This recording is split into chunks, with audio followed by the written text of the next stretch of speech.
I love Singapore. For me, Singapore is number one. I've lived in countries like the United States, Malaysia, and Australia, but none of them come close to what I felt in Singapore. It's not just the skyline or the technology or the safety. It's something deeper. It's the discipline, the empathy, the sense of order that somehow feels human. When I first heard her say this, I was surprised, because she wasn't talking about money or luxury. She was talking about values. If you live in Singapore, you might not realize it, but the world is quietly watching you. Too many like her believe Singapore isn't just successful. It's a masterpiece of discipline and heart. Chapter 1. The First Impression. The first thing you notice when you land in Singapore is how everything just works.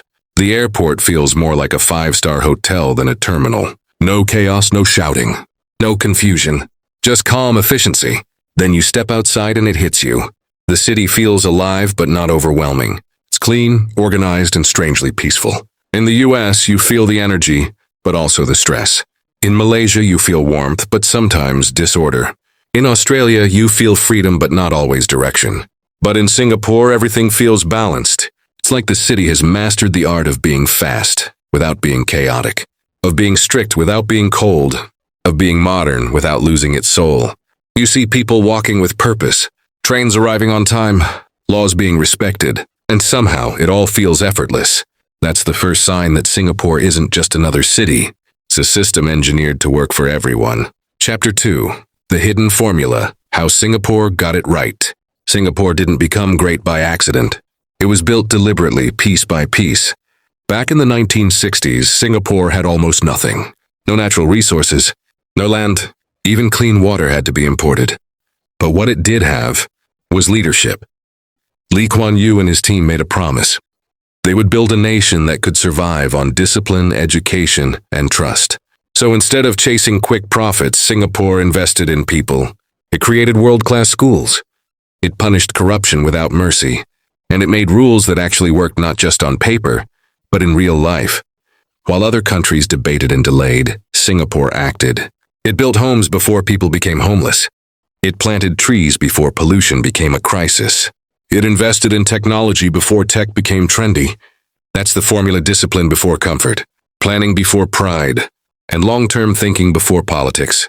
Today, when a train runs perfectly on time, or a street looks spotless, that's not luck. It's the result of decades of planning, and a culture that values excellence over excuses. Chapter 3. What the world can learn from Singapore. Every country wants progress, but few are willing to do what progress actually requires. Singapore shows that real success doesn't come from big speeches or short-term promises. It comes from systems that reward effort, not noise. In the United States, innovation thrives, but inequality grows. In Malaysia, diversity shines, but bureaucracy slows things down. In Australia, lifestyle is great, but infrastructure often lags. Yet in Singapore, all three elements, innovation, diversity, and quality of life, somehow exist together. That's not magic. It's management. Singapore runs more like a company than a country. It measures everything. It tracks data, efficiency, and results. If a policy doesn't work, it's replaced, not defended. It's also a place that believes in consequences. You can't bribe your way out of a ticket. You can't ignore the law and expect sympathy. But in return, you get safety, trust, and stability. That's what many people don't understand. Freedom isn't just the right to do whatever you want. It's the peace of knowing things around you won't collapse overnight. And that's what makes Singapore special. It's not perfect, but it's consistent. And in a world full of uncertainty, consistency is power. Chapter 4. Why so many people admire Singapore. From the outside, Singapore almost feels unreal. A small island that runs smoother than countries 100 times its size. People in the US, Malaysia, and Australia often ask the same question. How did they do it? The answer is simple and difficult at the same time. Singapore built a culture where excellence is normal, where rules aren't meant to limit you, but to protect what you've built. When people visit, they notice it instantly. The quiet order, the public trust, the way things just function. It's not about being rich or showing off success. It's about creating a place where people feel safe to dream. That's why foreigners respect Singapore not just for what it has, but for what it represents. A living example that progress isn't about size or luck or power. It's about discipline, consistency, and vision. And maybe that's why, no matter where you go from Sydney to San Francisco, you'll always find someone saying the same thing. I wish my country worked like Singapore. Chapter 5. The real reason Singapore stands out. Many think Singapore's success is about money, the skyline, the tech, the luxury. But that's only the surface. The real secret is trust. Trust that the system works, that your leaders plan ahead, that rules apply to everyone equally. In many countries, that trust is broken. But in Singapore, it's protected like gold. That's what makes people feel safe here. It's not just clean streets or modern buildings. It's the quiet confidence that everything and everyone is held accountable. Singapore didn't just build a city, it built trust. And that's what truly sets it apart.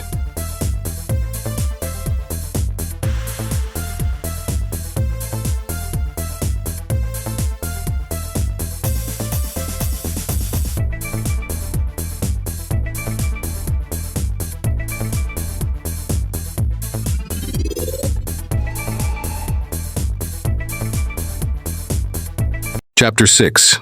Why the world can't replicate Singapore. Every country wants to be like Singapore, but very few are willing to do what Singapore did.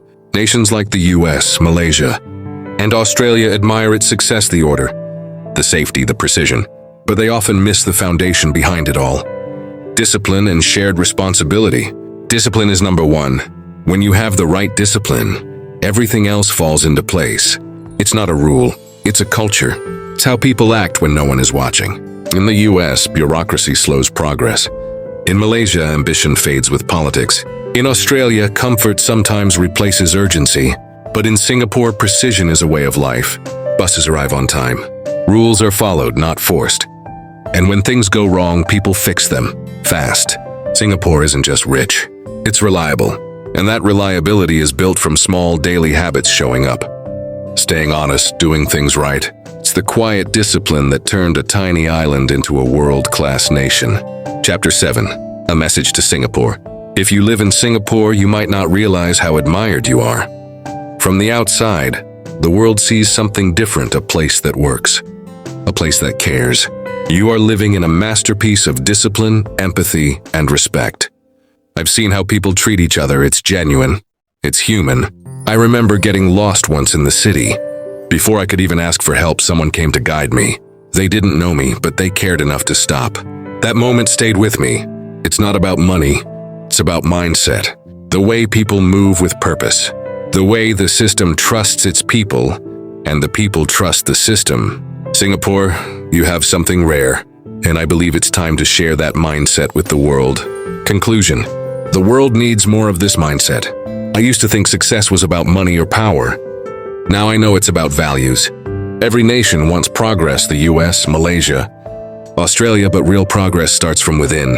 It's not just about what you build, it's about what you believe. Singapore teaches us something powerful. Efficiency with empathy, rules that protect people, not restrict them, and a government that earns trust by keeping promises. This is how a nation grows, not through wealth alone, but through the quiet strength of doing what's right, even when no one's watching. Let's rebuild our moral values: discipline, respect, empathy, and love. When a nation gets these four things right, everything else follows. The economy, safety, and even innovation, because discipline creates order, respect builds trust, empathy fuels unity, and love keeps it all together. Sometimes it takes an outsider to remind us what makes a country truly great, and Singapore has already shown the world how it's done.